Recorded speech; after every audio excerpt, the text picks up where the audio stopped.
All right, we return to a reflection on the ANC's National General Council, and we try our luck again with political analyst Professor Kedibone Phago, who joins us now virtually. Professor, I hope you can hear me now. A very good evening to you. Welcome. Simpiwe, thank you for having me. I can hear you loud and clear now. There we go. That's what I want to hear. Thank you so much for joining us, Prof. Now, I'm not sure if you've been listening to ANC Secretary General Fikile Mbalula. Well, he has reiterated that the ANC is actually intensifying its cleanup and renewal project. So from your assessment, from your vantage point, does the party's current approach reflect the genuine organizational reforms, or is it more of a strategic narrative to sort of manage public perception amid the declining electoral support? I couldn't have said it better, Simpiwe. You have nailed it. The issue here is the desperation with regard to the upcoming local government elections next year, and the reality on the ground is that there is a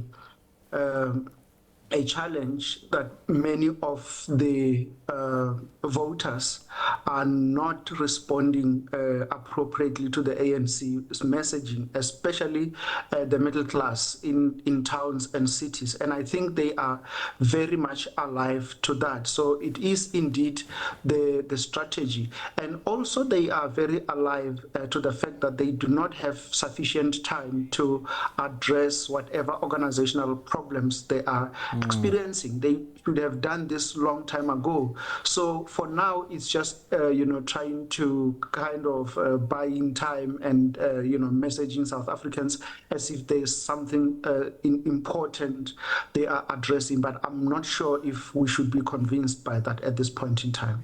And speaking of, conviction and buying time by the ANC as we head to the local government election next year, I mean, the party often speaks about restoring discipline and stability. So in practical terms, Prof, what kind of indicators should we look out for to sort of determine whether this particular renewal project is delivering real institutional change within the organization?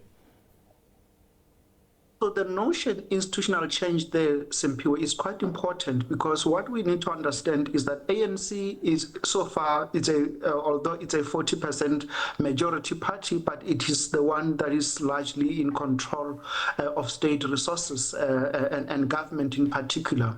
What that means is that we need to see, or we should have been seeing, a lot of improvement on the maintenance of infrastructure. We still have a lot of potholes and traffic lights that are not working or functioning. We're still struggling with, basic services, water, sanitation, the spillages, sewage spillages that we see around our towns and villages. But I think beyond the other critical questions is really the professionalization of the public sector. And if you look at the things that are coming out of Madlanga Commission, the ad hoc commission of National Assembly, these are very serious indicators that maybe even the center, which is the cabinet, may not be holding. And this is where the ANC really needs to demonstrate a lot of leadership in correcting these kind of social ills in the country. And I'm not sure if they can tell us that they are really attending to these issues, because these are long-standing issues. They are not issues that just started yesterday. They should have been addressed completely by now. The issue of unemployment is very serious. We are not really hearing any substantive plans that the president or even the Minister of Finance, in fact, the medium-term budget statement that was released recently, one of the critics, one of the areas that were criticized was that the minister did not even say anything about the issues of creating employment. So it is a party that is really struggling at the moment to find meaning and relevance to the South Africans. Now, Prof, let's now talk about the internal power dynamics and the succession politics, since the ANC says there's no leadership battle Yet the succession talk is dominating the NGC discussions right now. And we've heard over the past weekend succession debates having resurfaced more strongly than the ANC leadership would like to admit. So what does the intensifying speculation around Paul Mashatile, Togo Didiza, Fikile Mbalula, Ronald Lamola, Dr. Kgosientsho Ramokgopa tell us about the current balance of power within the party? So traditionally, or in the past, what we have got to understand was that the NGC used to be more of a launching pad for the factions to start contesting. And I think during this time, this kind of contestations have been really suppressed.